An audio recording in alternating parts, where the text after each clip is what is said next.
Suatu hari, ada seorang pemuda tukang pelacur. Pemuda ini setiap malam pasti saja tidur dengan wanita malam. Kemudian suatu hari, saat ia tertidur, ia terbesit untuk datang ke Suryalaya menemui Abah Anom. Dia bilang, "Abah, saya punya kebiasaan buruk. Setiap malam pasti saya check in tidur sama wanita malam." Biasa kiai lain itu menasihati dengan dalil, dengan hadis. Abah Anom cuma bilang, "Oh, nggak apa-apa, asal jangan di depan Abah."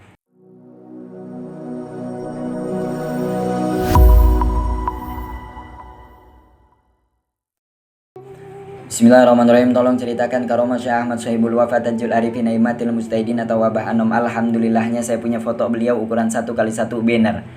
Hubungan saya dengan beliau hanya sebatas saya pecinta beliau, beliau orang yang saya cintai. Semoga saya dan kalian semua diakui sebagai muridnya Syekh Abah Anom. Amin ya rabbal alamin. Ini adalah biografi singkat Abah Anom. Abah Anom lahir pada tanggal 1 Januari 1915 di Tanjung Kerta, Tasikmalaya, kemudian wafat pada tanggal 5 September 2011 silam.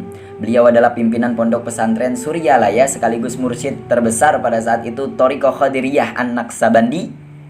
Buat teman-teman yang nggak tahu Thariqah itu apa sih, Kang? Thariqah adalah perjalanan yang dilakukan oleh seseorang untuk menuju Tuhan dengan metode dan pengarahan yang diberikan oleh mursyid, oleh seorang mursyid, seorang guru. Orang kalau berthariqah tanpa guru itu salah.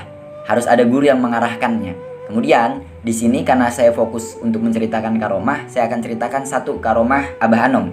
Suatu hari ada seorang pemuda tukang pelacur.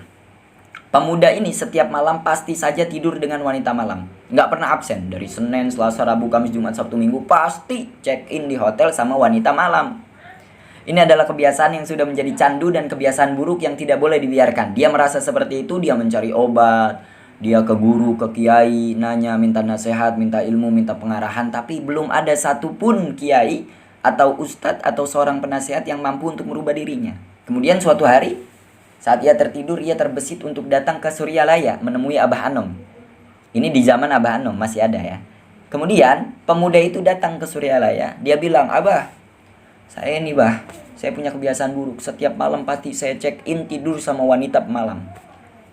Nggak tahu tuh kenapa bisa kayak gitu. Jadi tolong pengarahannya kayak gimana. Biasa kiai lain itu menasihati dengan dalil, dengan hadis. Abah Anom cuma bilang, "Oh, nggak apa-apa, asal jangan di depan Abah." Itu yang Abah Anom ucapkan kepada pemuda tadi.